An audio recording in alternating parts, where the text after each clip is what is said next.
No nazdar. Tak jak som slúbil, zapojil som stroj VDVAG, myslím, že 2.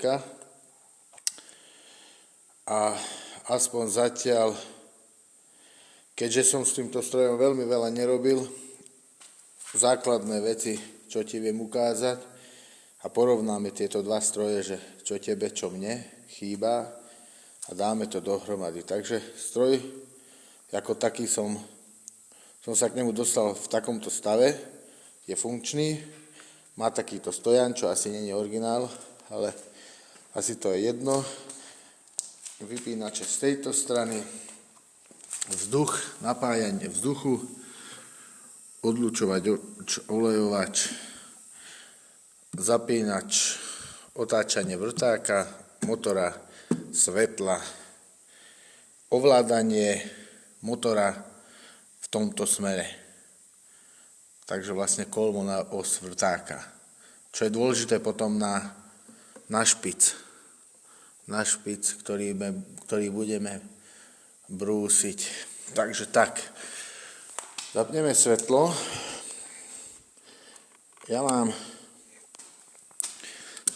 Musím zapnúť centrálne. Dobre. Svetlo. Zapína sa. A jak som spomínal, neviem, či to bude dobre vidieť, ale je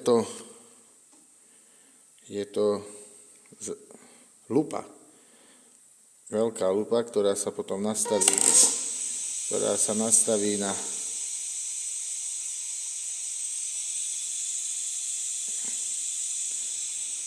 špičku vrtáka a nastaví sa presná poloha. No, stroj ako takový funguje, myslím, že kompletne, že mal by kompletne fungovať, to znamená, že zapnutie posuvu alebo otáčania vrtáka, to je vlastne tento stroj, tu sa chytí vrták, tu sú klieštiny, sa doťahuje a tu je mechanizmus toho. Neviem, či je dobre vidieť. Takto. Tu sa nastaví A a B podľa priloženej tabuľky vrtáka uhla. Podľa tejto tabuľky. A teraz. Mne to funguje takto. Aby sme si ukázali tento posun. A vlastne toto by malo byť Ačko a to druhé B. A on mi vlastne tlačí na toto rameno.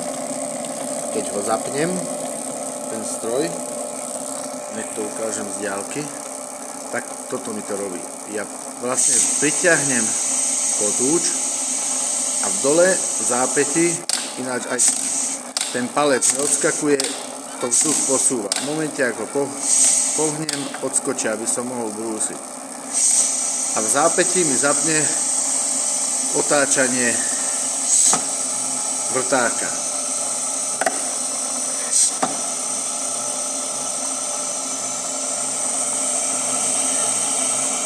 Mal by som to držať, aby to išlo. A toto A a toto B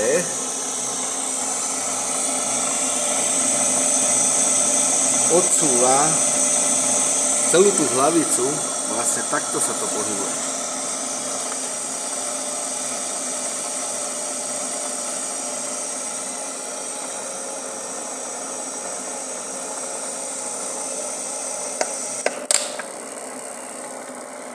Ťažko sa to hovorí cez ten telefón, ale keď sa stretneme, tak raz, dva to bude jasné.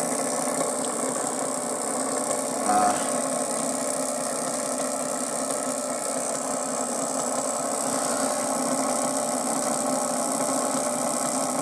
namazané všetko je, malo by to fičať.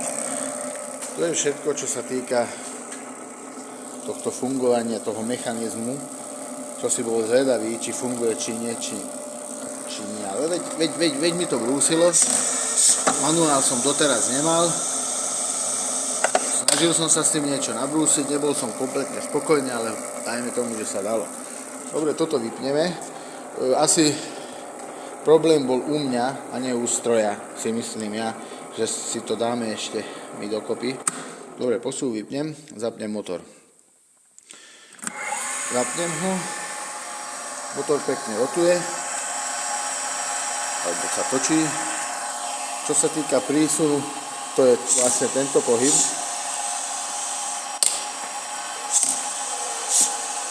Ja ho prisúvam k tomu vrtáku. Všetko funguje automaticky.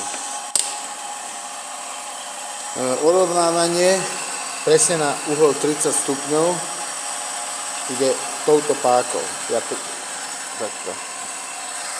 Aby som to natočil nejak normálne. Ide touto pákou. Takže ja prisuniem kotúč tak, jak ja potrebujem a ho urovnám pekne. Na tomto veľmi meniť neviem nič, lebo je to pevne dané. Pevná súčasť stoja, pevne namontovaný urovnávač. Akurát doraz, na ktorý viem tento motor takto posunúť sem, sa nastaví touto skrutkou. Jednou rukou to ukázať neviem a som veľmi blízko stroja, ale touto skrutkou sa nastavuje doraz. Aj sa pohybuje motor, je troška vidieť. Ja neviem, trasú sa mi ruky, či to je v poriadku. Ale toto bude dôležité, ak sa dá vrták donútra, utiahne sa na túto vzdialenosť, sa podloží a vždy len tak trošku lízne vlastne tú hranu rezu. Čo sa týka príslušenstva, ja k tomu mám tieto klieštiny, ktoré sú vnútri, alebo či sa také špeciálne, ložisko a takéto klieštiny. Sú odstupňované podľa čísel, podľa tejto tabulky, čo si potom vieme pozrieť. A mám k tomu ešte takéto niečo. Všetky rozmery, myslím, že do 20, sťahovanie kameňa, oska na vyváženie,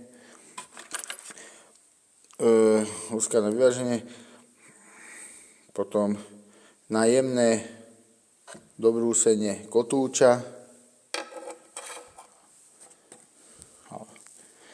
čistiace veci a jeden tento palec, čo mám odlomený. Čo je môj najväčší problém je,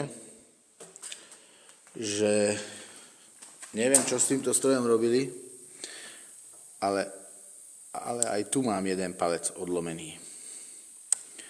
Musíme vyrobiť tento kus. Ale 2, 3 funguje, čo znamená, keď sa narýchlo pozriem na 2, takže 5, 6, 7 vrták by mal ísť nastaviť. Čo sa ešte týka uhla, čo som zabudol povedať,